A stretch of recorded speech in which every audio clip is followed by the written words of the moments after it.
Hello, good morning, जोहार। कैसे हैं आप सब? झारखंड की खबरों के साथ मैं मुकेश तिवारी। चलिए जानते हैं आज झारखंड की तमाम बड़ी खबरें फटाफट। इससे पहले एक नज़र देश दुनिया की सुर्खियों पर। नीट पेपर लीक मामले में सीबीआई ने झारखंड से 3 आरोपी को किया गिरफ्तार। इनमें ओएसिस स्कूल के प्रिंसिपल और वाइस प्रिंसिपल शामिल। स्कूल में क्वेश्चन पेपर पैकेट खोले जाने का शक। जियो और एयरटेल के बाद वोडाफोन के रिचार्ज 20% तक महंगे। 179 का प्लान अब 199 में मिलेगा। नई दरें 4 जुलाई से लागू होंगी। महाराष्ट्र में महिलाओं को हर महीने 1500 रुपये कैश। गरीब परिवार को साल में 3 मुफ्त सिलेंडर। किसानों को 5000 रुपये प्रति हेक्टेयर बोनस मिलेगा। चलिए जानते हैं झारखंड की तमाम बड़ी खबरें अब विस्तार से। इससे पहले चैनल को सब्सक्राइब और वीडियो को लाइक जरूर करें। हेमंत सोरेन 5 महीने बाद जेल से बाहर आए। कहा, सुनियोजित तरीके से आवाज़ दबाई जा रही। हाईकोर्ट बोला, पूर्व सीएम के खिलाफ कोई सबूत नहीं। झारखंड के पूर्व सीएम हेमंत सोरेन शुक्रवार यानी 28 जून को रांची की बिरसा मुंडा जेल से बाहर आ गए। जेल के बाहर समर्थकों ने उनका स्वागत किया। हेमंत की पत्नी कल्पना सोरेन भी उन्हें लेने के लिए जेल पहुंची थी। जेल से निकलने के बाद हेमंत सोरेन ने कहा कि मुझे झूठे आरोपों में 5 महीने जेल के अंदर रखा गया। झारखंड के लोगों के लिए 5 महीने बहुत कठिन थे। उन्होंने कहा कि सुनियोजित तरीके से लोगों की आवाज़ दबाई जा रही है।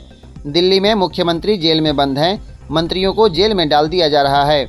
न्याय की प्रक्रिया इतनी लंबी हो रही है कि न्याय मिलने में कई महीने लग रहे हैं। उन्होंने कहा कि मेरे मामले में कोर्ट का आदेश आज सभी को मिलेगा, उसे देखना चाहिए। कोर्ट के आदेश का आपको आकलन करना चाहिए, देखना चाहिए कि उसमें क्या कहा गया है। उन्होंने कहा कि आज मेरी जेल यात्रा खत्म हुई और जेल से निकलने के बाद हेमंत सोरेन का काफिला सीधे शिबू सोरेन के घर पर पहुंचा। यहां उनकी मां ने हेमंत सोरेन की आरती उतारी। झारखंड में समय से पहले हो सकता है विधानसभा चुनाव। 10 सितंबर को तारीखों की घोषणा। अक्टूबर में होगी वोटिंग। हरियाणा, महाराष्ट्र के साथ कराए जाने की संभावना। झारखंड विधानसभा चुनाव समय से पहले हो सकता है। अक्टूबर के तीसरे सप्ताह में चुनाव होने की संभावना है। 10 सितंबर के बाद कभी भी चुनाव की तारीखों की घोषणा हो सकती है। इसके साथ ही राज्य में आदर्श आचार संहिता लागू हो जाएगी। भारत निर्वाचन आयोग ने राज्य निर्वाचन कार्यालय को यह संकेत दिया है कि हरियाणा, महाराष्ट्र और जम्मू कश्मीर के साथ ही झारखंड विधानसभा का भी चुनाव कराया जाएगा। हरियाणा विधानसभा का कार्यकाल 3 नवंबर जबकि महाराष्ट्र विधानसभा का कार्यकाल 27 नवंबर को समाप्त हो रहा है। हालांकि झारखंड विधानसभा का कार्यकाल 5 जनवरी तक है। फिर भी इस बार चुनाव साथ कराने की प्रबल संभावना है। नीट पेपर लीक मामले में सीबीआई ने झारखंड से 3 आरोपी को किया गिरफ्तार। इनमें ओएसिस स्कूल के प्रिंसिपल और वाइस प्रिंसिपल हैं शामिल। नीट पेपर लीक केस में शुक्रवार 28 जून को झारखंड के हजारीबाग से सीबीआई ने 3 लोगों को गिरफ्तार किया। इसमें ओएसिस स्कूल के प्रिंसिपल एहसान उल हक, वाइस प्रिंसिपल इम्तियाज और पत्रकार जमालुद्दीन हैं। एजेंसी तीनों को झारखंड से बिहार ला रही है। इस केस में 27 जून को बिहार के पटना से एजेंसी ने 2 लोगों को अरेस्ट किया था। एहसान उल हक समेत 3 लोगों से सीबीआई ने शुक्रवार को दिन भर पूछताछ की। अब उन्हें स्पॉट पर ले जाकर टीम सबूतों को पुख्ता करेगी। सीबीआई और पुलिस सूत्रों के मुताबिक 3 मई को नीट के question paper courier agency blue dart के हजारीबाग नूतन नगर सेंटर से बैंक ले जाने की बजाय पहले ओएसिस स्कूल लाए गए। इसके बाद यहां से बैंक भेजे गए थे। संदेह है कि क्वेश्चन पेपर का पैकेट स्कूल में ही खोला गया था। झारखंड में 200 यूनिट बिजली फ्री। राज्य सरकार के कर्मियों का महंगाई भत्ता बढ़ा। कैबिनेट ने 40 प्रस्तावों को दी मंजूरी। झारखंड कैबिनेट की बैठक में 40 प्रस्तावों पर मुहर लगी है। इन 40 प्रस्तावों में राज्य सरकार के कर्मियों के महंगाई वेतनमान में बढ़ोतरी का फैसला अहम है। इसके साथ ही 200 यूनिट मुफ्त बिजली के प्रस्ताव को भी मंजूरी मिली है। इसके अलावे महिलाओं को आर्थिक सहायता के रूप में हर महीने 1000 रुपये देने के फैसले पर भी सहमति हुई। मुख्यमंत्री अबुआ स्वास्थ्य योजना की शुरुआत की जाएगी। इसमें राज्य के नागरिकों का 15 लाख तक का बीमा किया जाएगा। यह केंद्र सरकार द्वारा आयुष्मान योजना से अलग होगा। इसके लिए कुल 116 करोड़ रुपए स्वीकृत किया गया है। झारखंड के 15 जिलों में बारिश का येलो अलर्ट। तेज हवा और आकाशीय बिजली गिरने की संभावना। पूरे झारखंड में 1 जुलाई तक भारी बारिश का अलर्ट। आखिरकार मानसून ने शुक्रवार 28 जून को पूरे झारखंड में पहुंच गया। पश्चिमोत्तर बंगाल की खाड़ी में बने एक निम्न दबाव यानी लो प्रेशर एरिया के असर से झारखंड में अगले 2 से 3 दिनों तक जमकर बारिश होगी। मौसम विभाग ने यह जानकारी दी है। मौसम केंद्र ने बताया है कि आज यानी 29 जून को झारखंड के पश्चिमी तथा उससे सटे मध्य भागों में कहीं कहीं भारी बारिश होने की संभावना है।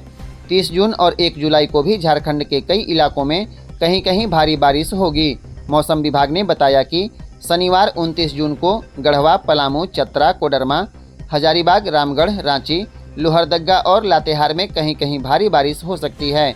30 जून को गढ़वा, पलामू, लातेहार, चतरा, हजारीबाग और कोडरमा जिले में कुछ जगहों पर भारी बारिश होने के आसार हैं। आलमगीर आलम का इस्तीफा अभी मंजूर नहीं, इसी माह चंपई मंत्रिमंडल का विस्तार की संभावना नहीं।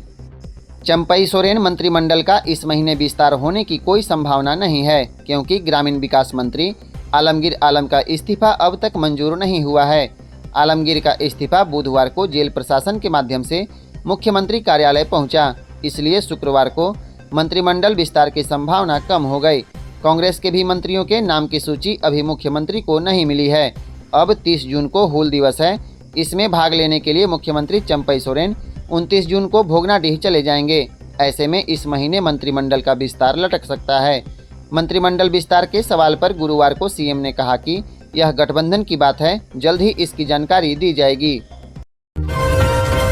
पलामू में तेज रफ्तार हाईवा ने लूना सवार पति पत्नी को कुचला, 5 घंटे जाम रहा रमकंडा डाल्टनगंज रोड। हाईवा ने बाइक सवार दंपति को रौंद दिया, जिससे घटनास्थल पर ही दोनों की मौत हो गई। घटना पलामू जिले के रामगढ़ थाना क्षेत्र के तेलमरवा घाटी के पास हुई है। घटना के बाद स्थानीय लोगों ने डाल्टनगंज रमकंडा मुख्य सड़क पर 100 रखकर जाम लगा दिया। सूचना पर पहुंचे चैनपुर बीडीओ नीतीश भास्कर और सीओ चंद्रशेखर कुणाल ने मुआवजा और कार्रवाई का आश्वासन देकर करीब 5 घंटे बाद सड़क से जाम हटवा दिया। मृत दंपति की पहचान गढ़वा जिले के रमकंडा थाना क्षेत्र के रोहड़ा गांव निवासी 60 वर्षीय महावीर साव और उनकी पत्नी 55 वर्षीय कौशल्या देवी के रूप में की गई है। बताया जाता है कि दोनों पति पत्नी इलाज कराने रांची गए थे। रांची से शुक्रवार की सुबह 5 बजे मोपेड से रमकंडा लौट रहे थे। इसी दौरान तेलमरवा घाटी के पास तेज गति हाईवा ने उन्हें रौंद दिया।